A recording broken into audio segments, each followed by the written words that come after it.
Comentar un poco como novedades de lo que es la Terbi en sí, de las actividades. Comentar que hace unas semanas ya publicamos por fin el fanzine especial de la Terbi referido al certamen del año pasado, en el que se pueden leer el ganador y los finalistas del certamen del año pasado. Está disponible, como es habitual, en el blog de la Terbi, se puede descargar.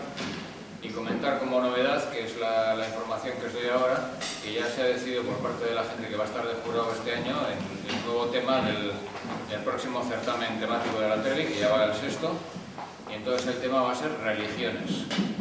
Ha sido el tema elegido y ese será el tema del próximo certamen, un relato de ciencia ficción sobre el tema de religiones. En los próximos días ya sacaremos las bases y el último día para presentar será el 15 de febrero. Entonces, si algunos os animáis ya y queréis, ese va a ser el tema de este año. Bueno, y por lo que respecta al acto de hoy, pues se trata de hablar sobre megaciudades. La nueva novela que publica Juanjo en Espiral se llama Terápolis, la ha escrito José Manuel y está ambientada en una megaciudad del futuro. Entonces, bueno, pues el tema de la charla va a ser hablar sobre megaciudades del futuro, cuáles son las posibilidades, cómo puede evolucionar y bueno, pues ese va a ser un poco el tema. ¿Te doy la palabra? Hola, buenas a todos.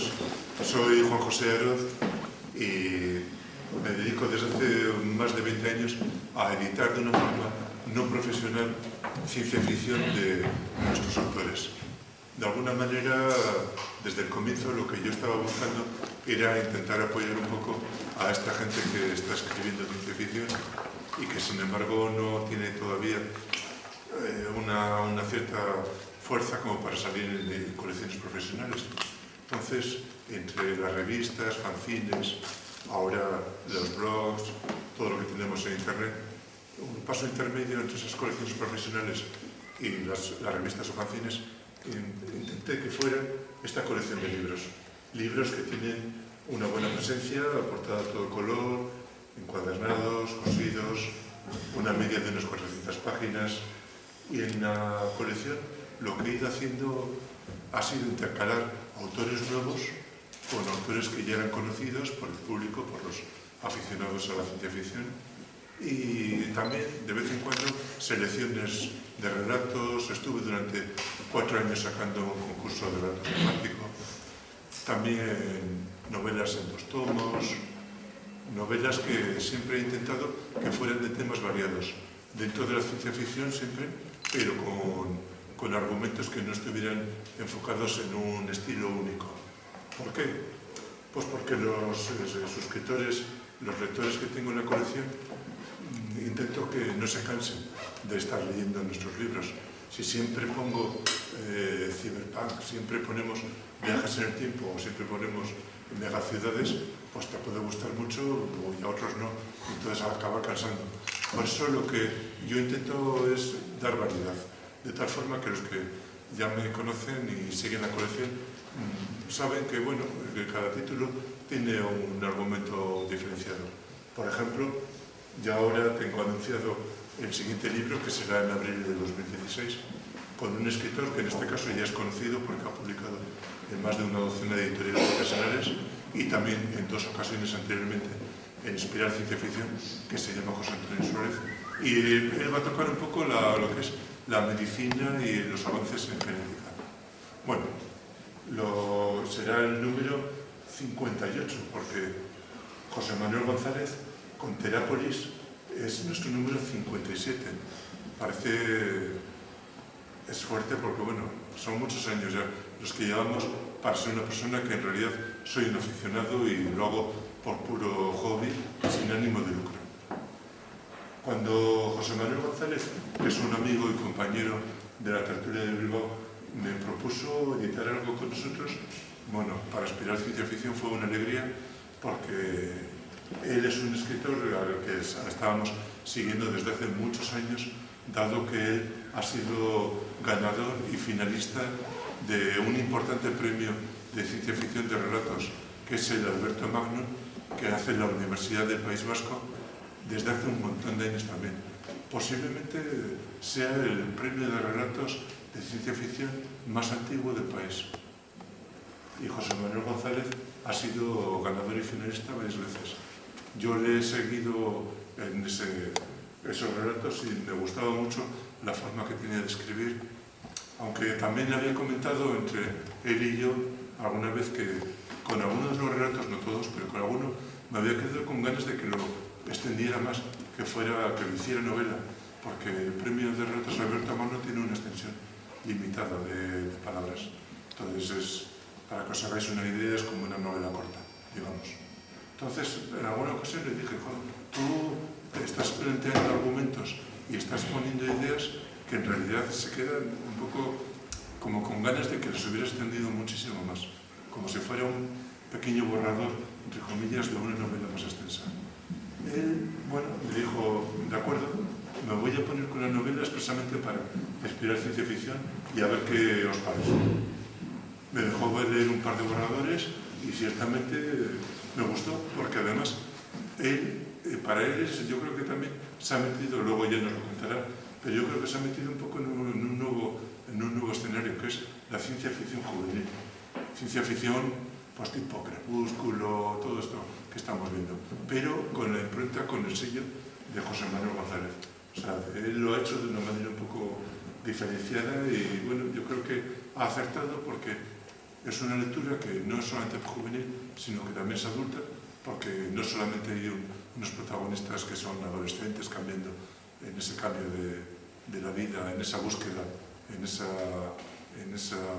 libertad, en ese viaje iniciático, sino que también hay acción, hay un decorado, unos escenarios, una megaciudad muy bien trabajada y bueno, a mí me encantó cómo quedó y le dije que adelante, luz verde, y ahora tenemos ya físicamente el libro, 400 páginas, yo estoy muy contento cómo ha quedado, el autor también pues, nos ha comentado que la portada en concreto, le ha parecido muy atractiva, muy impactante, es un tema que nosotros también cuidamos un poquito, no huimos de las portadas típicas de ciencia ficción, de pistola rayos láser o una chica astronauta tipo Barbarella, sino que buscamos unas imágenes que tengan que ver con el argumento de la novela.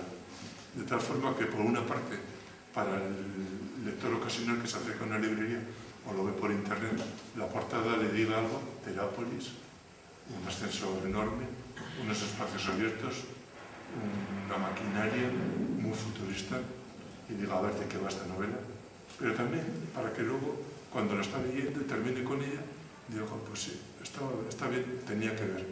Es un libro curioso. Y bueno, no me voy a enrollar más. Creo que puede ser interesante la charla coloquial que han planteado, porque José Manuel ha trabajado mucho el tema y por otra parte, porque contamos con la presencia de Luis Alfonso Gámez, que es periodista del Correo y es una persona que está muy formada, que tiene mucha experiencia y años de trabajo, y yo creo que podemos sacar de todo esto algo interesante. Eso intentaré. A ver qué tal. Gracias. Muchas gracias, Juanjo. Lo primero, darles las gracias por estar aquí, darles las gracias a José Manuel por invitarme a hablar con él. Es un honor. Del tema del libro, de megaciudades, de urbanizaciones del futuro. Inmediatamente lo que voy a hacer es no hablar de cobardía, es decir, porque no me apetece llevar las riendas, es decirles, pueden preguntar cuando quieran lo que quieran. Yo soy muy despistado, levanten la mano, interrumpan y hagamos de esto un diálogo con el autor en el que le intentemos sonsacar cosas sin que nos cuente de qué va la novela, porque entonces no tiene gracia leer la novela. Por empezar, ¿por qué una megaciudad? Las megaciudades son algo que a mí me atrae mucho, porque yo soy urbanita, me atrae mucho. Y cuando ya estábamos hablando de tu libro, siempre venían a mi mente dos imágenes, que es el Trantor decadente de las fundaciones de Asimov y el Coruscant brillante con naves de Star Wars. tú propones en Terápolis una megaciudad que cubre el planeta, pero que a efectos del habitante de la megaciudad, que sería yo, por ejemplo, no es una megaciudad, sino que yo no puedo viajar por ella. Es una ciudad compartimentada. Es una ciudad que se ha construido en el planeta, se ha llevado a cabo en una secta que consiguió el gobierno mundial, y una secta que, entre otros objetivos, tenía la propagación del hombre, no solo por la Tierra, sino por el universo, y necesitaba que albergara toda esa gente. Entonces, esta secta se plantea cómo puede albergar en concreto a 2 billardos de personas. 9 billardos, que son 9.000 billones. 9.000 billones. Millones, 9.000 millones de millones. Sí, 9.000 billones de personas. O sea, pero vamos a ver, somos 7.500, 7.600 millones de personas. Y ya somos muchos. Yo siempre digo que sobra gente y no soy yo. Multiplicar la actual población del planeta por 1 millón y pico, 1 millón con 2, 1 millón con... parece más que ciencia ficción. es ciencia ficción. Pero es factible, es decir, Hay que hacer nos estamos cargando el planeta, tenemos un calentamiento global galopante, un descenso de especies, de biodiversidad galopante. Estamos en grandes urbes, hemos hablado tú y yo de Tokio, México, están creciendo y están, digamos, urbanizando extensiones increíbles. Esto es factible. Antes de empezar una novela, tenemos que construir un escenario. Y ese escenario tiene que ser lo más realista posible. A pesar de que es una novela de ciencia ficción, no te puedes permitir todas las libertades, no te puedes permitir plantear algo que al lector le parezca absurdo. Me estás diciendo que lo tienes ya calculado más o menos. Exacto. Hay que hacer una labor de ingeniería primero. ¿Cómo se podría construir una ciudad para albergar a 9 billardos de personas? Hay que alimentarlos, hay que deshacerse de los residuos, hay que proporcionarles calor, electricidad. Hay que hacerlo. ¿Y cómo se hace? Pues con una ingeniería planetaria, ¿no? Entonces, hablo de una sociedad futurista, muy desarrollada, en la cual tienen los medios para poder hacerlo. Claro, tienen que cargarse la ecología del planeta, es lógico. No puedes mantener la ecología tal como la conocemos nosotros en un mundo superurbanizado y que cubre toda la superficie terrestre. Entonces, es necesario plantear una ingeniería que haga posible eso. Entonces, implícitamente está descrita en toda la novela, desde el principio hasta el final. Poco a poco voy dando detalles de cómo es la ingeniería. Pero también hay muchas cosas ocultas que el lector se las tiene que imaginar. Tú has leído la novela, entonces imagino que algo habrás... Sí, pero yo he leído la novela y la novela plantea cosas muy interesantes explícitamente e implícitamente. A mí hay una cosa que me deprime mucho de la novela, y es un mundo que es una ciudad, pero es una ciudad compartimentada en la que tú no te puedes mover de la zona en la que habitas. La zona en la que habitas, a escala de población, no en superficie, sería mucho más pequeña, sería no más allá del País Vasco. Somos 2 millones de personas, no, perdón, 4 veces el País Vasco, 8 millones de personas aproximadamente, confinadas en un espacio bastante más reducido. Y lo que yo deduzco cuando yo empiezo a leer la novela es que esos millones de personas, digamos, el ciudadano de a pie de Terápolis, vive para el día a día. No tiene ninguna especie de sueño, no sé, me parece un mundo como muy aborregado, entre comillas, muy de vivir el día a día, subsistir, me reproduzco y vuelvo a vivir el día a día, me reproduzco, pero no voy más allá. Pero ¿no piensas que en esta sociedad hay muchas personas que viven eso, a pesar de tener la libertad de poder viajar a otros sitios, de poder ver cosas distintas, hablar con gente distinta? Hay gente que se encierra en su mundo, en sus amistades y vive de esa forma. Sí, pero resulta deprimente porque en Terápolis estás obligado, es decir, ni siquiera... Vamos a ver, hay un X% en España que es feliz viendo reality shows. aunque si te sacas del reality show le provocas un colapso mental, aunque ya esté colapsado previamente. Pero en Terápolis tú no te puedes escapar de esa realidad. La ley te lo impide escapar de esa realidad, pero eso es algo con lo que se acostumbra la gente. La rutina es muy peligrosa y acaba consiguiendo que la gente, lo que dices tú, se aborregue. ¿Me dejáis que intervenga un poquito? Sí. Está libre de intervención, puede intervenir cualquiera. Pues es que sobre lo que estáis preguntando ahora, a mí sí que me gustaría aclarar también un poquito algo. Y es que en el mundo que plantea José Manuel, la superficie terrestre la han ido edificando. Poco a poco la han ido ampliando y son además edificios similares, uno tras otro. Toda la superficie poco a poco se va ocupando. ¿Por qué? Pues porque hay una gente en las corporaciones, una gente importante que decide que tiene que ser así. Y bueno, la gente de a pie está viviendo en esas ciudades. ¿De qué se alimentan? Pues el mar lo tiene, sin embargo, dedicado a un monocultivo, a las algas. De tal forma que más o menos es una gente que está viviendo dentro de unos edificios que están continuados y hacen su vida, se alimentan a través de unos tubos, todo está más o menos planificado. Y eso en la novela José Manuel lo va contando. Pero también, claro, no es algo, la vida no es algo estacionario, no se queda parado. Hay un momento que es el que cuenta en la novela, y en ese momento sí es cierto que la gente está quieta dentro de sus edificios y no se está moviendo, sino que tiene una vida un poco aletargada, un poco anodina. La protagonista es, sin embargo, una persona viva y que quiere vivir y quiere aprender y quiere conocer. Pero a lo que quería decir es que eso es lo que está ocurriendo en ese momento de la novela. Pero anteriormente, sin embargo, la gente sí se estaba moviendo por las ciudades y sí se movía con trenes internos y se desplazaba. Pero ¿qué ocurre?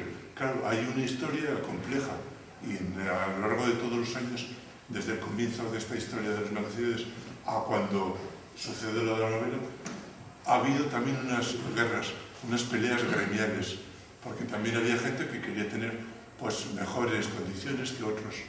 Había gente que estaba viviendo en la superficie y tenía acceso a plantas diferentes a las algas. Había gente que, sin embargo, que estaba viviendo en la parte baja de los edificios y estaba viviendo una vida un poco de mecánicos, de técnicos, la típica contraposición entre la gente que está viviendo arriba y abajo.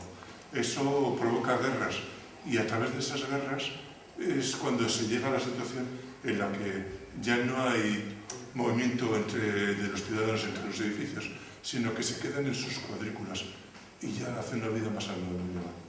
Pero no quería decir eso, que no es una situación permanente.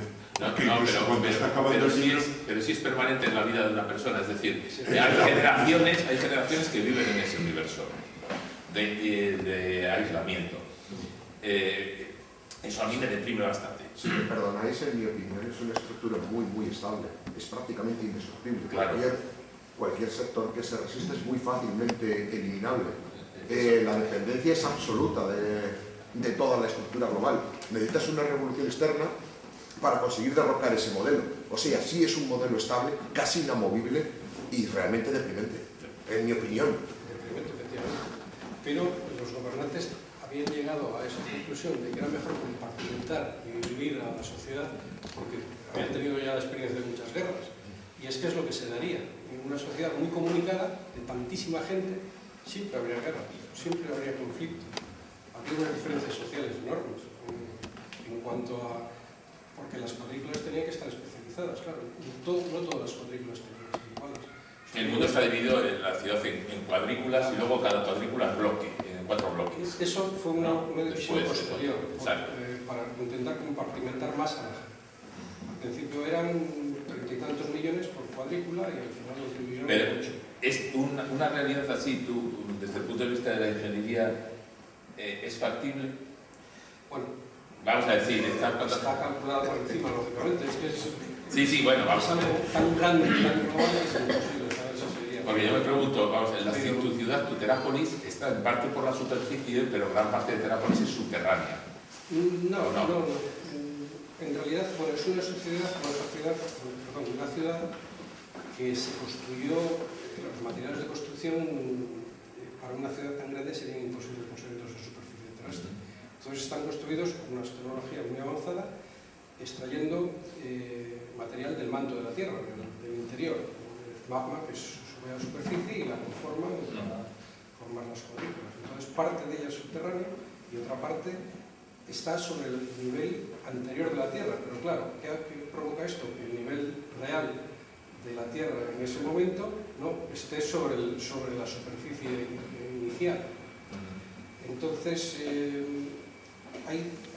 prácticamente se puede decir que todas son subterráneas porque todas son, exceptuando la planta superior, ninguna ve el sol, ninguna ve la luz. O sea, todas están cerradas y todas funcionan con luz artificial. Y eso sería lo subterráneo. Pero lo que es la movilidad entre una ciudad tan grande con tantísimos millones, pues los gobiernos al final tuvieron que restringirla porque los conflictos eran inevitables, porque las cuadrículas tenían que estar especializadas. Por ejemplo, los habitantes de la planta superior tenían que cultivar la superficie. O sea, toda la superficie es cultivable. Lo que es la superficie del edificio es cultivable y los lugares están monocultivados con un alga genéticamente desarrollada para proporcionar toda la alimentación y todo lo que necesitan los humanos para sobrevivir, para vivir. ¿A ti qué te planteas antes? Porque he dicho Juanjo, y es verdad que es una novela adolescente, no es una novela tonta. O sea, a diferencia de que no pongamos sinónimo adolescente de novela tonta. Yo lo pondría como ligera. Ligera, o como entretenida. Entretenida. Como entretenida podríamos hablar, que es entretenida, es decir, es lo contrario a aburrida. Porque la gente tiende a pensar que si algo es entretenido es que es frívolo. No, es entretenido, es lo contrario a aburrido. ¿Qué fue antes?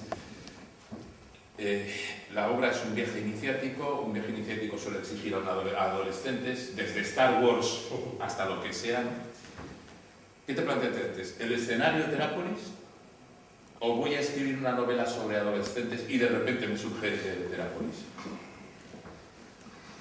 La elección de la novela adolescente viene porque me cautiva la facilidad con la que llegan algunos autores a ese público, al público adolescente. Y pongo como ejemplo las últimas películas. Las últimas películas de ciencia ficción adolescente están teniendo un éxito increíble. Y entonces, he intentado siempre, desde que escribo, tocar todos los subgéneros. Desde en los relatos que tengo premiados, cualquiera que los lea verá que no se repiten géneros. O sea, prácticamente cada uno de ellos es el mismo, es muy generalístico. Entonces, me faltaba la novela adolescente. Y cuando hablé con Juanjo y aceptó mi novela realmente fue concebida casi paralelamente al momento que Juanjo aceptó mi novela. Tenía previsto otra trama, pero cuando él la aceptó y como tenía ganas de escribir una novela adolescente, decidí hacerlo. Y casi fue paralelo la construcción de la megaciudad con el desarrollo de la trama de la novela. ¿Y elegiste de protagonista una chica y no un chico? Porque a ese 50%. O sea. Sí, pero bueno, muchos de mis relatos tienen como protagonistas mujeres. Yo soy un admirador de aquellas particularidades de las mujeres en las que nos ganan. Son muchas. Son todas, ¿no? Todas quizá no, pero muchas. Nos ganan los hombres. Una de ellas es su capacidad organizativa, su capacidad de asociar, las afectivas. Yo estoy convencido que las naves que viajen a las estrellas próximas serán comandadas por mujeres. ¿Y por qué? Por su capacidad, ya te digo, de organizarse, mucho más organizadas que nosotros. Son capaces de tener en cuenta un montón de conceptos al mismo tiempo, de improvisar en serio. O sea, quizá nuestra sociedad no tenga tanta relevancia como debiera, pero creo que en el futuro la tenemos mucho. En la novela, además, la protagonista es una chica, pero tiene un amigo, un vecino de toda la vida, de su barrio, un amigo suyo que le acompaña, la apoya y está continuamente con ella, De tal forma que, más que una protagonista, yo hablaría de una pareja protagonista. Y sin desvelar el final, los dos tienen una importancia muy, muy grande. O sea, no es ella solo, sino que es una pareja la que se apoya la novela. Cuando tú escribes Terápolis, tienes el guión ya, o sea, tienes una sinopsis escrita en un par de folios que dices, sale de aquí y llegamos, este es el punto de destino, o empiezas a escribir a lo loco y va creciendo la historia ya sola. En este caso, en otros relatos sí lo he hecho. O sea, he empezado algo con una idea general y lo he ido perfeccionando. Pero en este, ya que muchos de mis críticos y Juan siempre me han echado en cara de que mis finales no son excesivamente buenos. No, que estaban cortados. Que estaban cortados o no eran definitivos. Eso es. Aquí empecé por el final. Tenías el desenlace. Me imaginé un desenlace, ¿no? Y tiraste para atrás. Y tiré para atrás, efectivamente. Entonces, esta es una novela, los que la hayáis leído sabéis que la última línea es la que define el final. O sea, la que da el giro al final. Yo es una cosa que recomiendo a los que cojan la novela, es que no tengan la tentación de ir al final, no por eso, sino porque has decidido incluir una cronología, que yo creo que es... viene bien el leerla después de leer la novela, pero no leerla antes. Yo por fortuna cuando la leí en el iPad nunca me gusta ir al final de las novelas, es una manía, a no ser que no me las vaya a leer. Y entonces cuando ya acabé la novela vi, ahí va, pero sí hay una cronología. Y eso me lleva a otra cuestión. Me parece que era Ursula Levy la que decía que crear un universo cuesta. ¿No? Cuesta mucho, y es verdad, para crear un universo tú has estado haciendo cálculos de la gente que tiene que vivir en Terápolis, de cuántos apartamentos tiene que haber, de si eso es factible, si eso no es factible, inventándote los nombres, inventándote una historia, inventándote una organización política dentro de esa ciudad. Cuesta mucho, cuesta tanto que solo para una novela. Porque Ursula Le Guin decía, es que claro, crearte un universo para una novela es malgastar el universo, ¿no? A fin de cuentas, Yahvé dijo, hágase la luz y todo esto, pero fíjate el juego que está dando. Bueno, por lo que te comentaba antes, me veo obligado a desarrollar primero un buen final para la novela, sí. Pero no es el final definitivo. O sea, ya tú mismo me has comentado que la novela parece que puede tener una continuación. Sí. Y de hecho, en los comentarios que tiene al principio de muchos de los capítulos, en los cuales la protagonista habla con su nieta, ya se vislumbra que ha habido un futuro y ya de dónde se ha llegado. Sí, pero eso no quiere decir que tengamos obligación de lograr ese futuro, ¿no? Pero dentro de la novela queda un hueco enorme, sí, que se podría cubrir. Sí. Y la novela está construida para tener otras dos continuaciones. O sea, no precuelas, porque resulta que es que la precuela la rompería, la estropearía la cronología que tenemos. Claro, pero es que a mí me parece tan interesante como la continuación, cómo se gesta, cómo se llega a esa ciudad. Pues es una megaciudad en descomposición. O sea, a diferencia, Trator está abandonada, se llega abandonado, Coruscant están allí los Jedi haciendo lo suyo, pero esto es una megaciudad en descomposición que por su establecimiento en cuadrículas permite que mientras una parte está destrozada, otras partes funcionan, ¿no? Entonces, eso también es muy interesante, cómo se llega ahí, ¿no? Bueno, está resumido en pocas páginas, en 5 o 6 páginas al final de la novela. Es la cronología.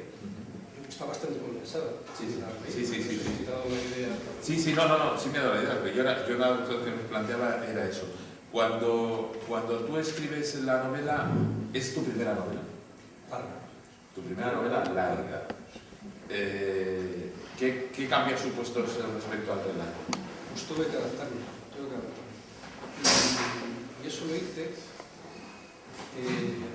dando a leer, escribiendo la primera parte, casi la mitad, y dando a leer a varias personas. O sea, fastidiándoles la novela, ¿no? Porque se la das no fastidiaba, era un borrador para ver cómo iba la cosa. ¿Cómo iba la cosa? Y luego preguntándoles, ¿qué has entendido? Y me di cuenta que había un detalles, porque claro, yo venía de escribir relato corto. Un relato corto, tú tienes que meter toda una historia, todo eso meterlo en 50 páginas, comprimirlo. Entonces tienes que decir cantidad de cosas, y eso pues lleva un exceso de detalles. Y se contradice con la necesidad de hacer una novela ligera. Una novela para jóvenes, lo primero que tiene que ser es ligera. O sea, que sea fácil de leer, no sea un peñazo. No, bueno, eso, una novela para jóvenes y para adultos. Y para adultos, pero más para jóvenes, o sea, es todavía más importante, si es una novela para jóvenes, que no sea un peñazo, porque si no, no te la leen.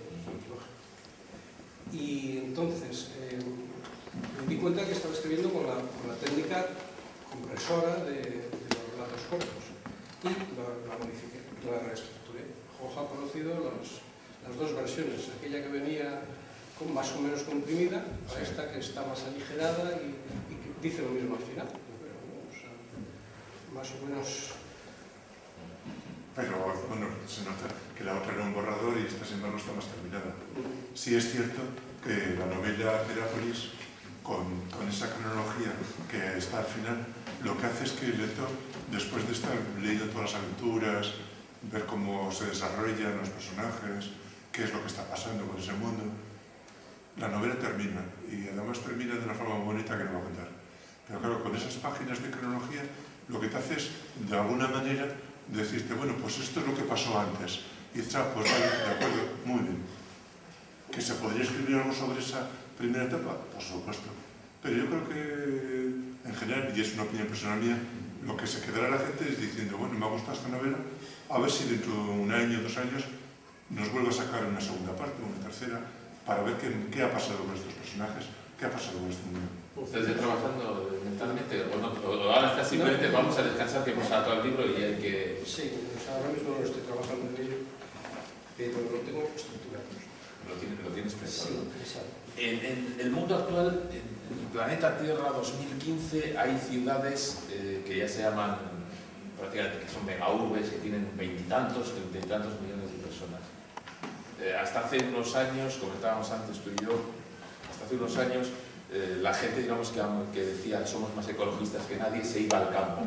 Ahora se ha descubierto, todos los urbanistas y los ecólogos dicen, lo mejor es ciudades. ¿Hasta dónde vamos a llegar? Ciudades y verticales, cuanto más verticales mejor, ¿no? Para ocupar la menor cantidad de espacio. ¿Hasta dónde vamos a llegar? Pues yo me temo que la ecología va a sufrir mucho. O sea, la población humana seguro que se va a disparar, seguro. O sea, es incontenible. Y poco a poco iremos acabando con la ecología. Y lo que soy, lamentablemente, claro, lo que soy escéptico es que... A pesar de que te hayas cargado toda la ecología. Bueno, sí, eso es un supuesto, ¿no? Sí. Eso es una elucubración. Pero en el mundo real me temo que la ecología va a sufrir mucho y va a seguir sufriendo. Lo que es, lamentablemente, porque yo soy el primer defensor de la naturaleza. Pero lo que soy contrario es a todas esas opiniones catastrofistas que dicen que, por ejemplo, que cuando desaparezcan las abejas desaparecerá el ser humano. Nosotros tenemos ya la tecnología suficiente como para sobrevivir a cualquier cambio ecológico. Bueno, eso que has dicho es un titular que yo creo que los que hay periodistas en la sala les encantaría verlo en un periódico. Incluso se lo dices a un periodista y te saca en la tele, te saca en todo. Así lo pienso. No hay más que ver las lechugas que compra el señor Oski, que han crecido sin tierra. O sea, no han necesitado ni abejas polinizadoras ni nada. Y de hecho, si nosotros fuésemos a Marte ahora mismo, tendríamos que colonizarlo con las plantas que quisiéramos nosotros. Claro, pero eso es diferente, porque estamos partiendo, en Marte, digamos, es como si tuvieras esa pantalla en blanco, ¿no? Y sin embargo la Tierra es un mosaico de vida. Sí, pero si lamentablemente se destruyese la ecología, seríamos capaces de producir nuestros propios alimentos a partir de plantas modificadas genéticamente. Sí, pero tus protagonistas incluso lo pasan mal Claro. Vamos a ver, todo tiene un límite y los 9.000 billones de personas en ese mundo, entre comillas, perfectamente cultivada la tierra y cultivado el mar, tienen problemas para alimentarse. Sí, esa sociedad... Quisiera comentar una cosilla. He leído la novela, pero no la he acabado. Estoy hacia la mitad, le he comentado antes a José Manuel. Pero quería comentaros que hay dos cuestiones que me han parecido muy interesantes. Una de ellas es el sistema alimentario que existe en esas megaciudades, que yo no lo veo tan distante a lo que tenemos hoy en día. Le ha puesto el nombre de bazo, luego le explican los olvidados, o los quienes les explican que es bazofia, que es la comida basura, pues de ahí viene ese nombre. Y a mí me parece muy interesante esa cuestión, porque hoy en día también comemos bazofia, comemos basura. Hay comida basura y lo que realmente la gente es lo que come. Y la energía que le da esa comida para reflexionar sobre su entorno y modificarlo. Y yo veo ahí, y me parece muy interesante, el hecho de que los rebeldes, los que están contra el poder establecido, comen comida original, comen comida de verdad. Y eso les da la energía para poder reflexionar y para poder hacer frente al poder. Me parecía interesante. Luego otra cuestión, en cuanto al sistema alimentario, y luego otra cuestión también me parece interesante, y que no es tan futurista, que es algo real, existente hoy en día, es el muro. El muro que divide los bloques y el muro que divide las sociedades, el muro que divide a quienes han perdido las guerras y a quienes han ganado. Y no hay que irse al futuro para ver que hoy, en el siglo XXI también, estamos levantando muros. Y me parece que es la misma actitud del mundo actual, del ser humano actual y del ser humano que está en esas megaurbes o esa urbe que ocupa todo el planeta. Y me ha parecido una pena que no he podido acabarlo, pero para comentar una cosa más. Ya la acabarás, yo creo que la acabas. Pero bueno. Yo solo puntualizarte un par de cosas con las que no estoy de acuerdo y ya me voy a meter no somos lo que comemos y por otro lado no comemos bazofia. Nunca jamás tantos seres humanos han comido tan bien. Cuando yo era un niño, y cuando tú eras un niño, que no eres de la misma quinta, en mayo había intoxicaciones en bodas, bautizos y comuniones en Archanda todos los años de cientos y cientos de personas en los restaurantes. Ahora no hay ni una. Comemos más seguro y mejor que nunca, y más gente que nunca. Es cierto que hay gente en el mundo que pasa hambre, pero pero si ahora pasan hambre, me voy a inventar la cifra, no me la tomes en serio, 1.000 millones de personas, y somos 7.600 millones. Cuando éramos 4.000 millones de personas, pasaron hambre 1.200 millones de personas. Y eso es una cosa ajena a los sistemas es ajena, el planeta tiene para comer. Y comemos muy bien. Nunca ha comido tanta gente tan bien como ahora. Yo te recomendaría, y es publicidad de otro libro, un libro de José Miguel Mulet que habla del tema de la alimentación, que ahora no me acuerdo del título. Comer sin miedo. Comer sin miedo. Te recomendaría que leyeras Comer sin miedo. Nunca hemos comido mejor los seres humanos. Por supuesto, mejor que mi abuela y mejor que mi bisabuela. No sé si tú estás de acuerdo con eso. De todas formas, las novelas de ciencia ficción, a pesar de que describen mundos futuristas en muchos casos, y cosas utópicas, siempre tienen un reflejo en la sociedad actual. O sea, nosotros en el futuro seremos parecidos ahora, en otras circunstancias, con otras tecnologías, con otra forma de vida, otros sistemas sociales, pero el hombre seguirá siendo hombre. Y no hay más que ver que los romanos se diferenciaron un poquito de nosotros, es diferenciaron la tecnología y poco más. Y que vivían de esperanza de vida algo menos, porque palmaban los bebés palmaban... Eso es tecnología. Claro, eso es calidad de vida. Es decir, ahora en Bilbao, esto siempre, no me cansaré de repetirlo, Bilbao a principios del siglo XX, 38 años de vida media, de esperanza de vida. Bilbao, principios del siglo XXI, 70 y tantos, 80 años. No ha sido porque de repente el mundo decida ser bueno con nosotros. Ha sido porque tenemos una mejor tecnología y tenemos una mejor medicina. Has dicho social, y para cambiar un poco de tema, me preocupa un poco la política de Terápolis. Es decir, en la novela ves de vez en cuando ves un régimen que casi parece policial. No está muy claro cómo funciona y ves como que hay miedo. al poder, el poder no está muy claro quién es. ¿Cómo puede llevarse a cabo un gobierno planetario? ¿Y cuál es el gobierno planetario de Terápolis? Que está implícito, pero... Está implícito y es poco visible. Es poco visible y luego lo describe, pero ¿cuál es? Porque los ciudadanos viven compartimentados, eso también se da en nuestra sociedad. Viven compartimentados y ven a los próximos, a los que tienen próximos. Bueno, en esta sociedad quizá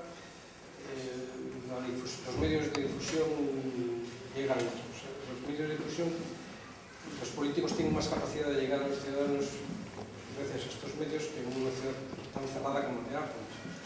Pero la política en una ciudad de este tipo para mí es bastante sencilla. O sea, al haber conseguido compartimentar a las personas en sus bloques y que prácticamente no se ocupen más que de sus vecinos y de lo que tienen alrededor, solo se necesita un representante por cada bloque en el cual hable o tenga derecho a voto en la Asamblea Mundial y ratifique las leyes o decretos que generen un gobierno tecnocrático. ¿Gobierno tecnocrático? Sí. Una ciudad de este tipo, una humanidad tan compleja, solo podría estar regida en la cúpula por tecnócratas, o sea, gente experta en manejar y que tiene los medios para manejar tantas variables, ¿no? ¿Sabes por qué he hecho esto? ¿No? Para quedarte disparado. Sí, eso es. Ahora lo recibiré encantado. Entonces, un gobierno tecnocrático, claro, no podría funcionar, no podría ser, tendría que estar controlado, o sea, tiene que estar controlado por los ciudadanos. Sí. Tiene que estar controlado por los ciudadanos, y eso se da pues, en una democracia orgánica, en la cual cada uno de los bloques tiene un representante, ese representante vota en una asamblea, y esa asamblea es la que controla los ciudadanos. Antes de pasarle la palabra a César, es que, sin embargo, la imagen que muchas veces queda en la novela parece que es una tiranía. También está en una emergencia. Una emergencia que no va a revelar para no vamos a desvelar ninguna trama. Pero está en una emergencia que ha conseguido que dos bloques irreconciliables se reconcilien y estén trabajando para salvar a la humanidad. Entonces, tampoco es representativo de las generaciones posteriores. No, mira, un par de preguntitas que estoy de portavoz. Una de ellas es antes has comentado el crecimiento de la población y nos estábamos preguntando si no crees que realmente por este crecimiento de la población se va a parar o incluso se va a colapsar. El hecho es que las civilizaciones, las culturas ricas, nuestras civilizaciones ricas, dejan de tener hijos. Solo están en este momento aumentando la población, poblaciones más pobres que posiblemente también vemos cómo están y cómo hemos evolucionado los demás, lleguen a un momento de parada. Entonces, ¿no crees que se puede parar? Y por otra parte, yo sí he leído casi todo el libro, todavía no lo he acabado, pero ya toda esta parte final que comentáis todavía no he llegado a ella, pero un poco la estructura de la ciudad, de la megaciudad, más o menos la tengo más o menos clara, pero me mencionaba Lona que si querías hablar un poco también de cómo se había organizado, cómo se ha organizado el esquema educativo en Terápolis. No sé si se ha leído la novela. Aún no la leí. No, por eso digo algo sin contar lo importante. Sí, en una ciudad de este tipo, compartimentada y con un gobierno único, es muy fácil homogeneizar las cosas, las leyes, la educación, la alimentación. Entonces, la única forma que tenía de poder controlar una ciudad tan grande era la compartimentación, de la que estoy hablando continuamente. En realidad es un panal de abejas, o sea, cada uno de los bloques en los que se vive es exactamente igual al siguiente, solamente los bloques especializados son distintos. Los bloques en los que, o las cuadrículas en las que se fabrican cosas distintas, se produce energía, pero en general, en la gran mayoría de los bloques, la sociedad es exactamente igual a la otra. Entonces, la educación es homogénea. El gobierno tecnócrata es el que genera básicamente todas las ideas que pueden que lleguen a los ciudadanos, las comunicaciones entre ellos y de esa forma pues, consigue la homogeneización de la sociedad. Y en cuanto al aumento de la población, yo creo que es coyuntural. O sea, el hecho de que ahora mismo estemos en las zonas más ricas, el nivel de nacimientos se haya estabilizado o incluso vaya para abajo, creo que es coyuntural. O sea, la sociedad es muy dinámica y en cualquier momento puede cambiar. La tendencia de la Tierra, de nuestra sociedad, es la superpoblación. Esa tendencia se está frenando ligeramente, pero no demasiado. Yo creo que es así. Y aprovechando, te voy a hacer otra pregunta. Lo que yo he leído me pasa un poco desapercibido, parece que no hablas demasiado, el ocio dentro de cada una de las cuadrículas. Solo se habla de producción televisiva, no veo que se hable de deportes. ¿Cuál es el ocio en nuestra sociedad actual? Ir al fútbol, El 80%, de vez en cuando ir al y si no, el 90% es la televisión. Yo creo que es la televisión. Y se tiende a eso. O sea, cada vez más el ciudadano estará dependiendo de una sociedad como la de Terápolis, que no tienen, aparte de algunos eventos como los parques recreativos y algunos eventos pequeños, planetarios y cosas así, la gente vive de la televisión. ¿Sí? Hola, José Manuel. ¿Y cómo abordas el tema de la comunicación, la lengua popular de hablar? Es un tema que he discutido con Luis esta misma mañana. No todo es claro, no habéis leído la novela todo, pero tú, por ejemplo, llegas a saber qué idioma es el que se emplea para esas palabras extrañas que hay en la novela. Estoy diciendo. Has leído tú la mitad, ¿no? Yo, me dices a mí, ¿cómo estás? He leído más o menos la mitad. Nunca me preocupa demasiado que quieren las palabras extrañas, no he llegado a valorar, tampoco hay tantas cosas que no sean. ¿No te han extrañado alguna de las palabras? ¿Alguna de las definiciones, palabras, conceptos que se emplean? ¿El lenguaje? A ver, yo no sé, quizás cuando estoy leyendo una novela de ciencia ficción espero tener una parte de sorpresa, con lo cual lo asumo a priori, entonces bueno. Bueno, pues ya lo destripo.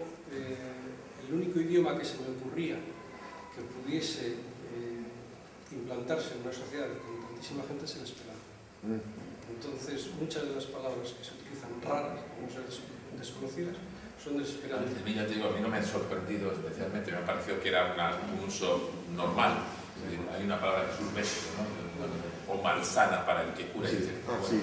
Entra dentro de... Sí, ciertamente. Sí. Para mí entra dentro de la... Encaja un significado normal. Exactamente. No me chirría, no es algo que diga de repente alguien se invente una palabra y no tenga significado. ¿Es esperanto esa palabra concreta? Nos pasa con el esperanto. El esperanto está compuesto por una mezcla de todos los idiomas.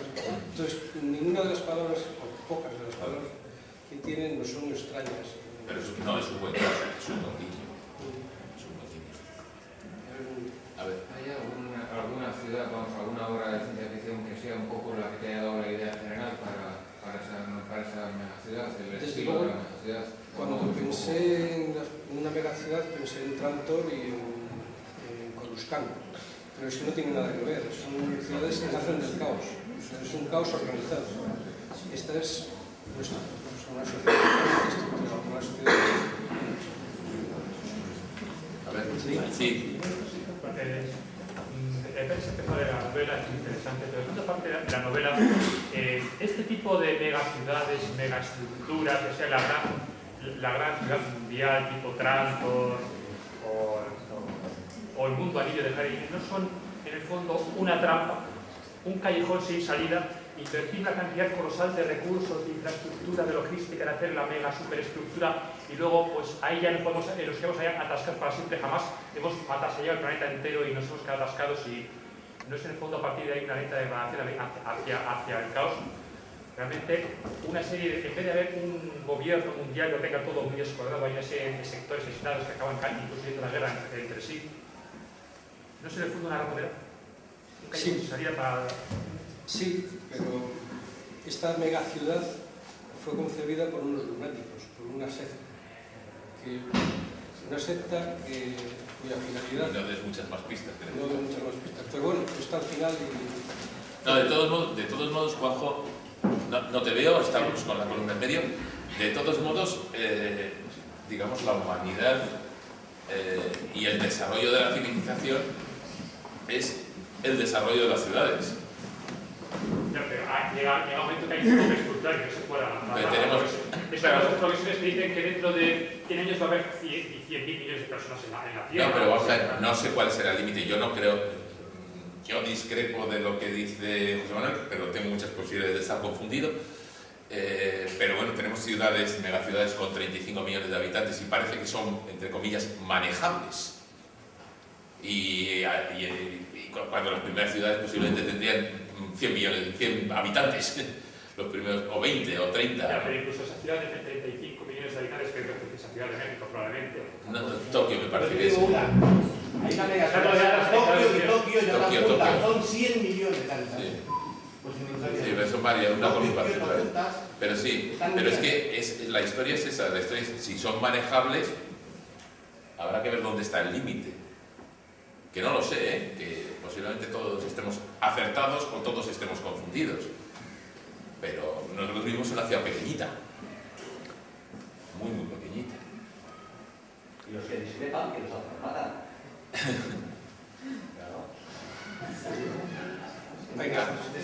¿A los que discrepan qué les hacen? Sí. Lo que ha hecho siempre el ser humano, ¿no? Entonces, ¿es normal es esto? Claro. No, porque digo que... Hay una justicia como la nuestra, que tiene su ¿Puede código. la opción? ¿Ser humano y la opción? Sí.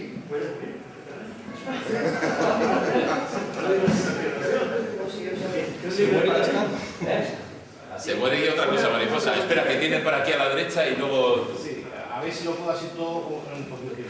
Bueno, ya lo dijo Gámez, el comienzo de la legislación nació hace 5.000 años con las primeras ciudades, Uruk, Memphis, toda esa parte, ¿no? Y luego prácticamente la vez. Entonces empezó a desarrollar, pero para mí esto ya ha tocado techo. O sea, yo no me quiero en un futuro global aquí, porque los países, hay cada vez países más democráticos, cada vez la gente pasa menos hambre, no que se alimente mejor, pero bueno, vivimos alimentando más, pero llegan los alimentos a todo el mundo y cada vez pasa menos gente, cada vez llega el agua potable a más gente, aunque sigue viendo muchos millones de personas que no llegan a votar y se pueden vivir hambre, pero cada vez son menos.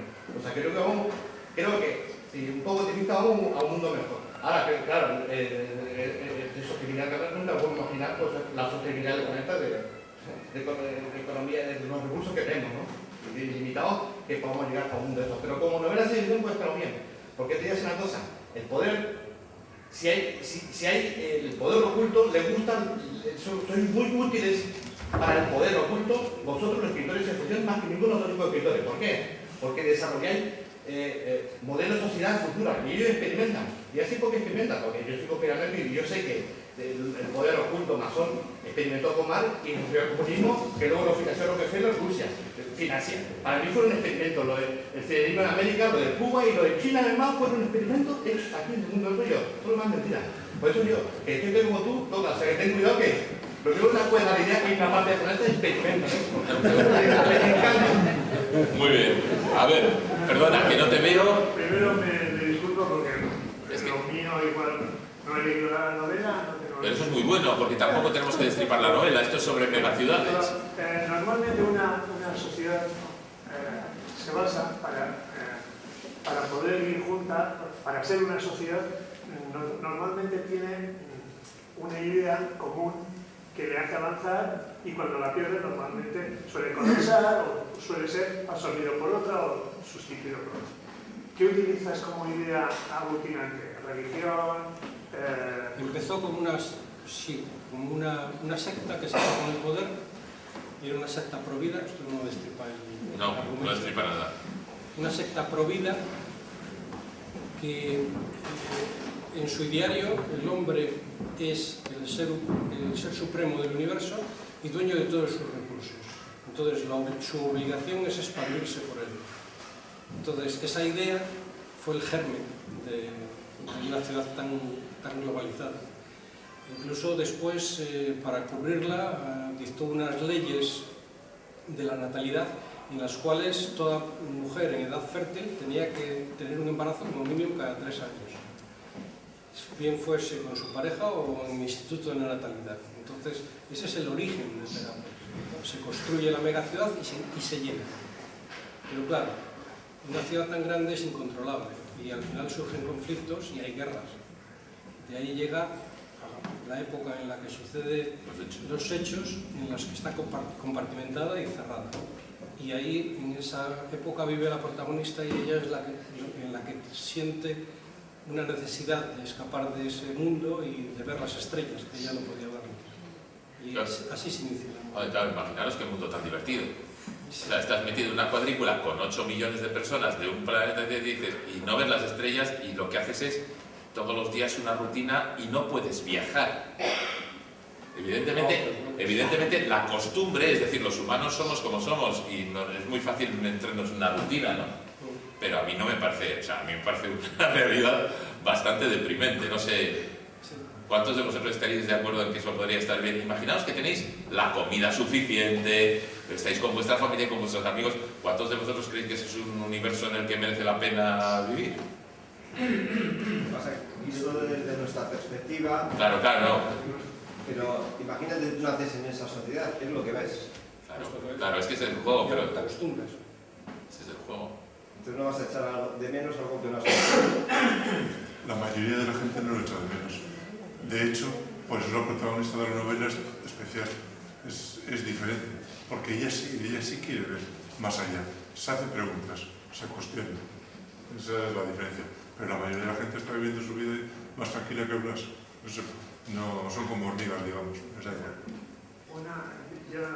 Es que repito, es una... Bueno, no quiero ser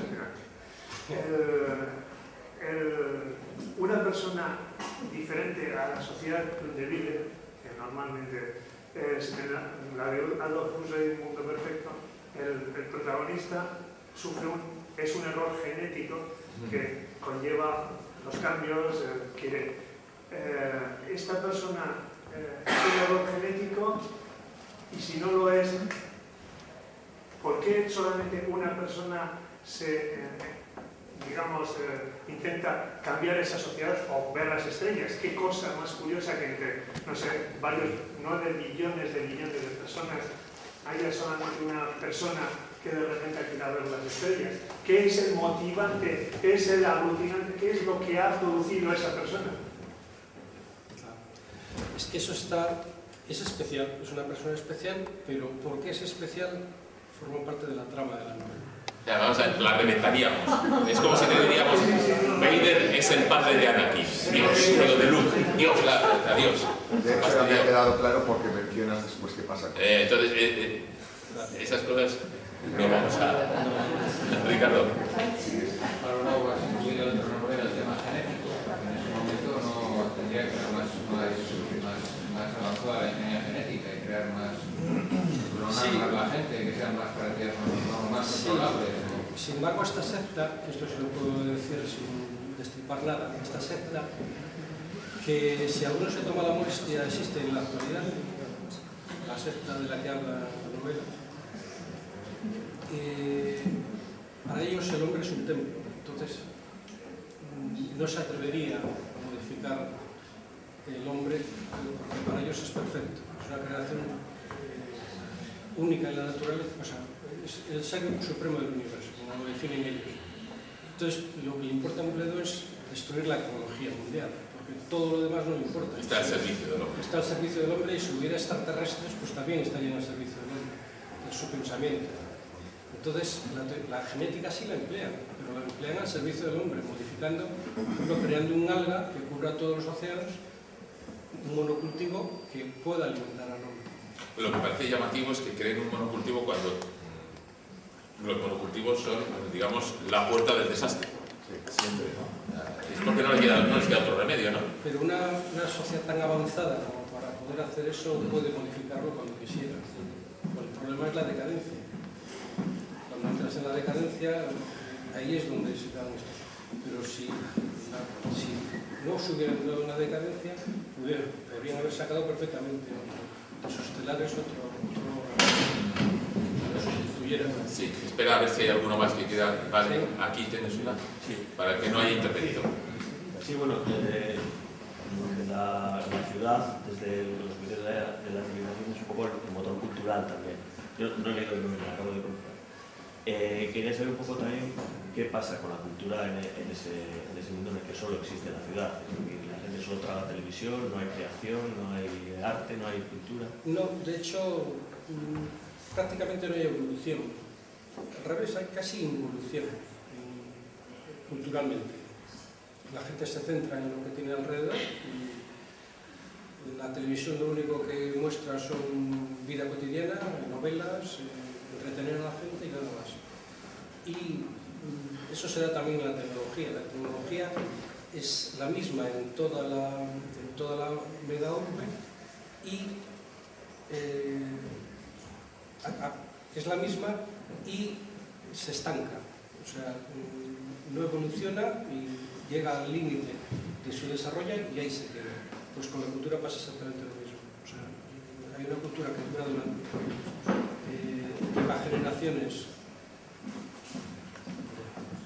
lleva generaciones siendo la misma y ahí se nos queda. No hay movimientos artísticos nuevos. Además tiene el problema de que no te puedes ir de un sitio a otro. Digamos, tu movimiento artístico se quedaría en tu bloque. Tu bloque de 8 millones de personas. Es decir, da igual, otro puede... Picasso puede estar en una esquina y tú puedes estar haciendo monigotes sin ningún Además, sentido.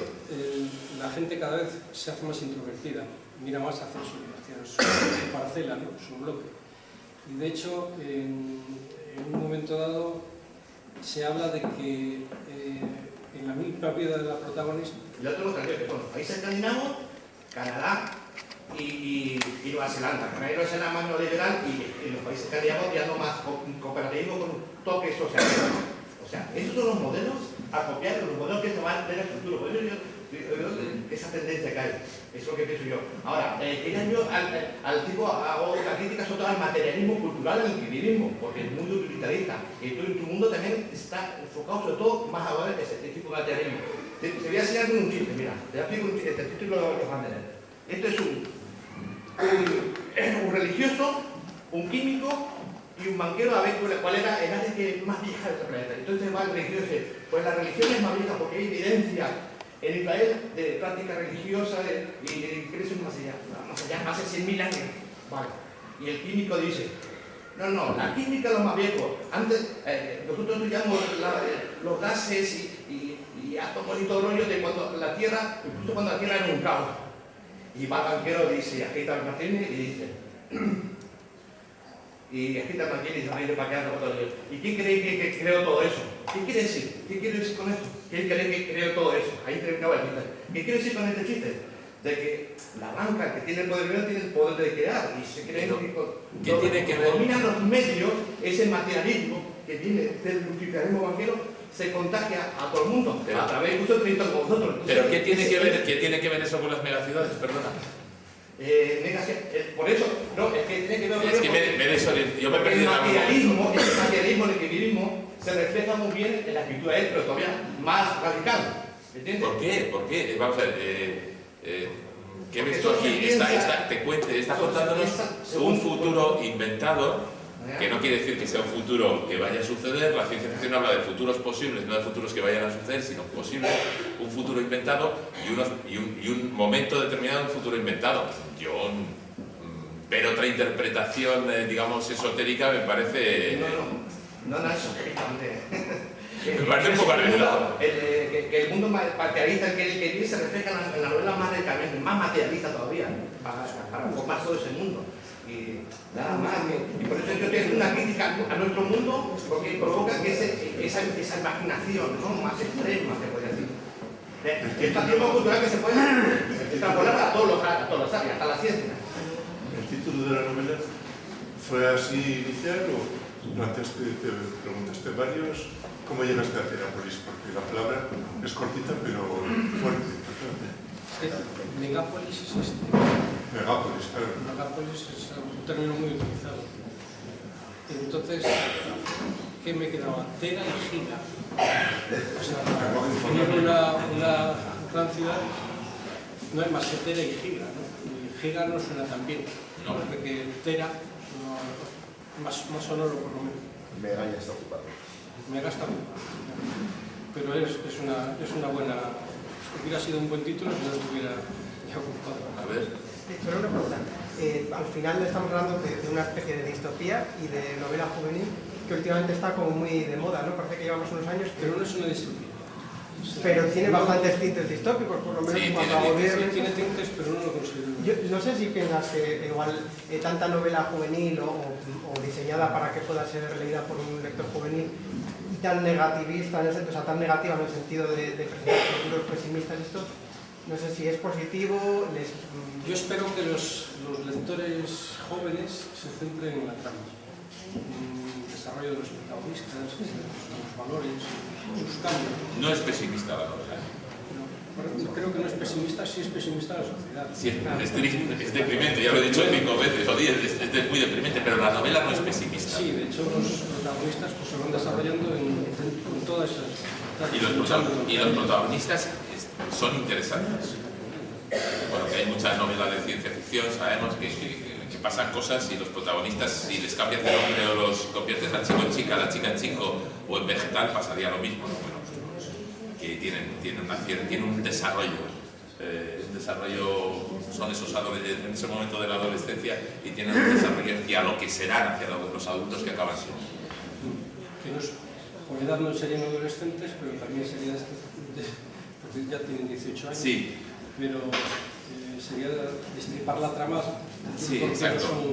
Pero bueno, pero sí es ese paso, digamos, ese momento en que se pasa a ser un niño y llegan a ser adultos, y ese es el desarrollo en el que viven un viaje, como tantas veces pasa en las novelas, viven un viaje que es un viaje físico, iniciático y un viaje personal que les lleva hacia lo que están abocados a ser o a acabar siendo.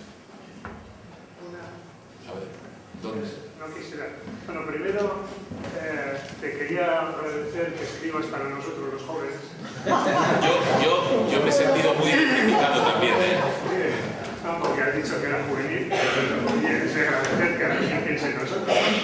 Y segundo, lo siguiente es, has comentado que todos los bloques son iguales. Bueno, todos los bloques, los compartimentos, los bloques son iguales.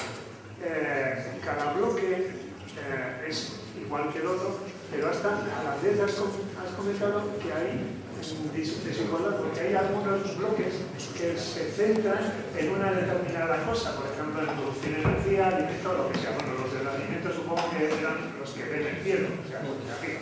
Pero bueno, ¿cómo has conseguido mezclar que sean homogéneos, que sean iguales y a la vez que sean diferentes?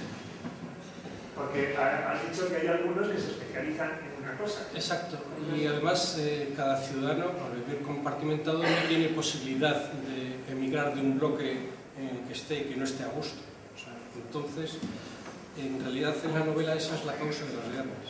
O sea, los pocos bloques que hay que son distintos por fuerza, porque tienen unas funciones distintas, si sus condiciones de vida pueden compararlas con otros bloques en los más estándares, en los que hay una forma de vida más cómoda, pues lógicamente se sentirán agraviados. Y ese agravio es normalmente las causas de las guerras. Entonces, cuando nace la protagonista, ha habido varias guerras mundiales. Están más o menos descritas en la cronología. Que no la veáis hasta el final. Que no la leáis hasta el final, efectivamente. Y ha habido varias guerras mundiales y prácticamente todas han sido causadas por esas diferencias sociales, esas pequeñas, porque en realidad los bloques, diríamos que son distintos, son pocos en comparación. Hay una gran masa de bloques que son todos iguales, millones, y hay unos pocos distintos, pero esos han sido siempre los fuentes de los conflictos, los que han generado los conflictos. ¿Te responde eso? Sí, ya la leo. Bueno, si no hay ninguna pregunta en la línea de esto, yo como he entendido la historia según estaba leyendo, básicamente los bloques son iguales en cuanto a educación, forma de vida, y lo que se especializan es en el tema meramente industrial, básicamente. Exacto. Entonces esa es la principal diferencia de unos a otros. Sí. Vale, uno será empresas químicas, otro será empresas energéticas, pero la idea es la misma. Y no, lo que te quería comentar, bueno, es lo que yo veo de diferente con otras megaciudades, otras megaurbes, otros planetas como Trantor, es que yo cuando pienso en Trantor pienso más en una ciudad crecida caóticamente, poco a poco. Esto está absolutamente planificado. No sé cómo lo cuentas en la línea cronológica, en la cronología al final, lo leeré a gusto, pero sí, por eso. Pero yo pienso y veo un auténtico caos, una auténtica situación terrible de cuando se va creando, se tiene que ir creando en grandes bloques con un gran movimiento de personal. Me encantaría ver esa historia, a ver cómo cuentas en lo que me queda de leer el libro. Está tremendamente comprimido al final, pero te lo explico. Vale, Pero no lo leas hasta ahí. espero ansioso a llegar a ello. Bueno, pues si os parece, acabamos ya. Vamos, Si queréis, luego tenéis el libro allí y además os lo firmará, perdonad, pero me lo va a firmar a mí. Os lo firmará el autor, así que yo no desaprovecharía la oportunidad. Y seguimos hablando ahora de lo que queréis. Muchas gracias por haber venido y un aplauso para el autor.